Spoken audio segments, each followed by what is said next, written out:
do iluminismo. Leem a Bíblia com óculos do ceticismo e ainda ensinam o povo a fazer o mesmo. Este é o caso dos minimalistas de hoje. Eles repetem as mesmas teses do criticismo alemão, esquecendo-se que, já no passado, os intelectuais de várias universidades alemãs tiveram de rever alguns posicionamentos antibíblicos que acabaram se desmoronando à luz das evidências arqueológicas. Não é por menos que até mesmo autores que uma vez foram simpáticos ao autocriticismo foram obrigados a admitir a sua inconsistência. É o caso do famoso assiriologista Archibald Henry Sayce. A princípio cético quanto a algumas partes da história bíblica, ele foi obrigado a admitir num congresso de arqueologia que, para o embaraço de muitos, a pá dos arqueólogos tem o mau hábito de estar sempre do lado da tradição e nunca da crítica. Aliás, por incrível que pareça, quando o assunto é a Bíblia Sagrada, a arqueologia não parece descobrir nada que concretamente possa se pôr como uma contradição do Antigo e Novo Testamento. Pelo contrário, quanto mais se escava, mais ela o confirma. E isso não pode ser chamado de exercício tendencioso, pois nem todos os arqueólogos do passado eram religiosos. Alguns duvidavam até mesmo da existência de Deus. Contudo, exemplos como esses não parecem intimidar acadêmicos atuais, que insistem em divulgar conclusões minimalistas em relação à Bíblia Sagrada. Hoje, o mais famoso autor a questionar a historicidade bíblica é, sem dúvida, o arqueólogo israelense Israel Finkelstein, que escreveu junto com Neil Silberman um recente best-seller intitulado The Bible Unearthed, curiosamente traduzido para o português com o título de E a Bíblia Não Tinha Razão. O que a princípio choca os leitores da Bíblia de orientação mais conservadora é que Finkelstein, longe de ser um leigo, parece, em princípio, saber do que está falando. Munido de um doutorado em arqueologia, ele foi diretor do Instituto de Arqueologia Sônia e Marco Nadler, da Universidade de Tel Aviv, Israel, de 1996 a 2002. Mais tarde, ocupou a cátedra Jacob Aul-Kol, da Universidade de Israel, nas idades do bronze e do ferro. Na mesma universidade, foi ainda academicamente laureado com o prêmio Don Davi de $1 milhão. A mídia, é claro, não deixa de explorar esses reconhecimentos e atributos. E o Dr. Finkelstein é, de fato, um bom acadêmico, respeitado, inclusive, por escavações na famosa Tel Megiddo, região mais importante das batalhas, inspiradoras, inclusive, da visão apocalíptica referente ao Armagedon. O erro, porém, é querer usar as suas conclusões para supor que todo o mundo da arqueologia pensa exatamente como ele. Seria o mesmo que usar as conclusões de um único médico ou de um grupo deles para dizer que toda a medicina pensa exatamente daquele modo. Só para você ter uma noção de que as conclusões de Finkelstein estão longe de ser um consenso entre todos os especialistas, veja a lista de alguns dos principais arqueólogos de renome mundial que discordam das assertivas de Finkelstein, preferindo manter uma linha que ainda oferece credibilidade histórica ao relato bíblico. São eles: Efraim Ster, Amon Bentor, Amihai Mazar, todos da Universidade Hebraica, Lawrence Steiger, da Universidade Harvard, Seymour Gilton, do Albright Institute of Archaeology de Jerusalém, Timothy Harrison, da Universidade de Toronto e, finalmente, David Yuskin, da Universidade de Tel Aviv, que foi por anos o companheiro de Finkelstein nas escavações de Megiddo. Esses são apenas alguns poucos nomes, para que se saiba que as notícias nem sempre são como a mídia as apresenta. Baseados no argumento do silêncio e na ausência de um quadro mais completo, pois a maioria dos artefatos históricos ainda está perdida, o Dr. Finkelstein construiu um cenário inteiramente hipotético e que ignora o relato testemunhal das Escrituras e as evidências até agora encontradas.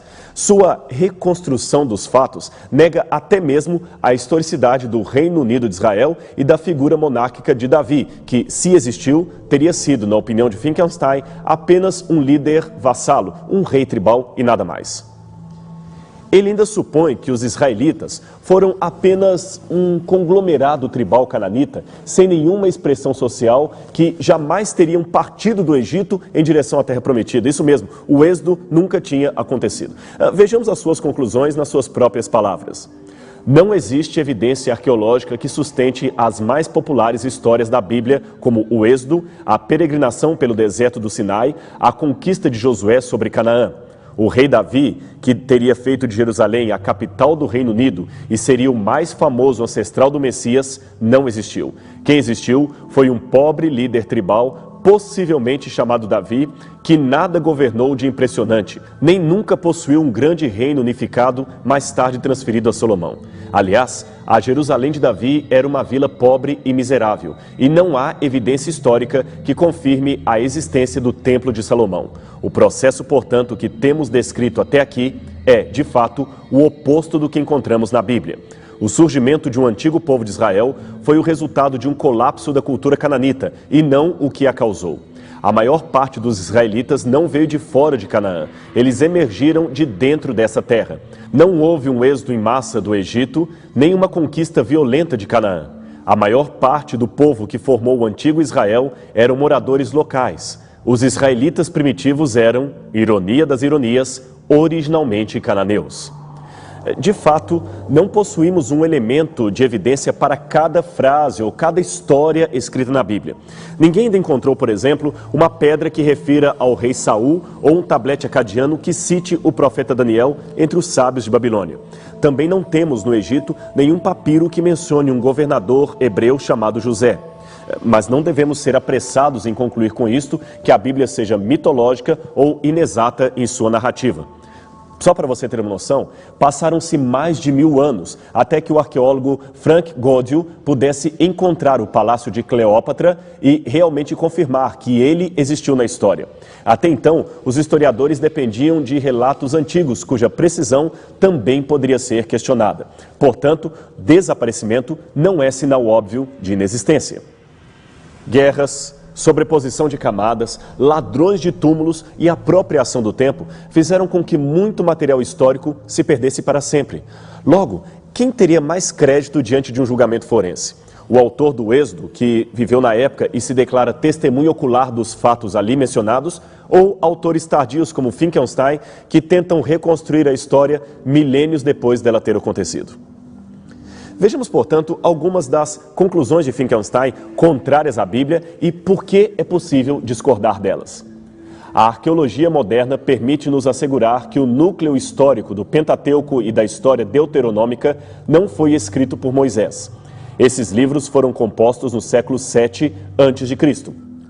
Para embasar esta conclusão, Finkelstein argumenta que o Pentateuco foi uma criação da monarquia tardia do Reino de Judá, destinada a espalhar uma propaganda ideológica adaptada às necessidades do reino. A história deuteronômica foi, então, coligida durante o reino de Josias para servir de fundamento ideológico às aspirações políticas e também às reformas políticas concretas. Mas nada daquilo que ali está escrito teria acontecido de verdade. Uma das provas que Finkelstein usa para dizer que esses são livros tardios está na negação de importantes detalhes do Êxodo. Ele diz, por exemplo, que a história dos patriarcas está cheia de camelos, o que é verdade, mas que a arqueologia teria revelado que o dromedário não foi domesticado nem usado como animal de carga antes do fim do segundo milênio a.C., isto é, quase 1000 anos depois do dito tempo patriarcal. Sendo assim, a história de José sendo vendido a uma caravana de ismaelitas montados em camelos, como está em Gênesis 37, verso 23, não passaria de fantasia dos tempos monárquicos. Não obstante esta afirmação de Finkelstein, um texto sumeriano do ano 2000 a.C., encontrado em Nippur, e outro menos preciso, encontrado em Alalakh, mencionam não só a existência deste animal entre as tribos, mas também o uso costumeiro do seu leite. Ora, para se obter leite de um animal, ele deve ser domesticado. Essa figura de camelo que você vê em seu vídeo foi desenhada em uma estela da cidade de An-Nar, no sudoeste da Arábia, e datada com segurança como pertencente ao terceiro milênio antes de Cristo. Junto às ruínas descobriram ainda ossos de camelo, também datados do terceiro milênio antes de Cristo, o que, segundo a opinião da doutora Ilse Kohler-Hollefson, uma autoridade mundial no assunto, seria uma forte evidência de que o camelo já era um animal domesticado nos tempos patriarcais. Outro argumento usado por Finkelstein é o de que não havia reino edomita para combater os hebreus antes do 8º século a.C. Logo, isto colocaria em xeque a historicidade de textos como Números 20 e 20, que mostra o rei de Edom recusando passagem aos hebreus em sua peregrinação pelo deserto. Seria esta passagem um comentário anacrônico? Curiosamente, em 2002, no mesmo ano em que foi publicada a primeira edição do livro de Finkelstein, um novo estudo conduzido por arqueólogos da Universidade de San Diego, na Califórnia, dirigido e orientado pelos professores Thomas Levy, Russell Adams e Mohamed Nahir, este último do Departamento de Antiguidades da Jordânia, desmentiram a declaração de que não havia reino de Edom antes do 8º século a.C.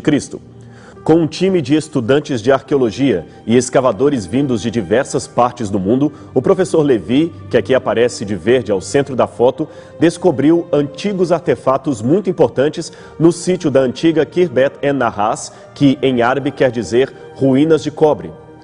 Veja, por exemplo, esta foto aérea de uma antiga enorme fábrica de cobre, cujos remanescentes de metal, em tom mais escuro, podem ser claramente vistos no solo.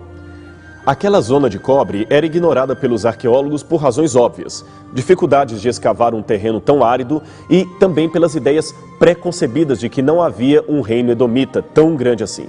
Porém, desde uma perspectiva antropológica e usando métodos de datação por radiocarbono, o Dr. Levy demonstrou que as duas maiores fases de produção do metal foram durante o 12º e 11º séculos a.C., posteriormente durante o 10º e 9º século, ambos, é claro, a.C. As descobertas não pararam ali. Esses escaravelhos de pedra egípcio encontrados no extrato inferior do sítio pertencem claramente a períodos egípcios antigos. O menor ao topo, ao período do Novo Reino, que seria de 1295 a 1069 a.C. aproximadamente. O menor abaixo, ao terceiro período intermediário, que equivaleria às 21ª e 22ª dinastias, o que nos leva para algo em torno de 1069 a 715 a.C. Essas cenas de uma esfinge andante e um caçador são emblemas daquele período e servem de indício adicional para o fato de que ali já havia uma grande atividade metalúrgica, já pelo menos por volta de 1200 a 900 a.C. Isto ainda é, reconhecemos, uma data tardia em relação ao êxodo, possivelmente ocorrido por volta do 15º século a.C. Contudo, já temos quebrado um dos paradigmas da alta crítica que afirmava a inexistência de tal reino antes do 8º século a.C. A data oferecida por Finkelstein teve de ser revisada e recuada em, no mínimo, 300 anos, o que favorece mais a narrativa bíblica do que a reconstrução hipotética deste pesquisador. No próximo programa, apresentaremos outros argumentos que corroboram com a narrativa bíblica, desmentindo as assertivas minimalistas contrárias à veracidade histórica das Escrituras. Portanto, não perca o nosso próximo encontro aqui no Evidências.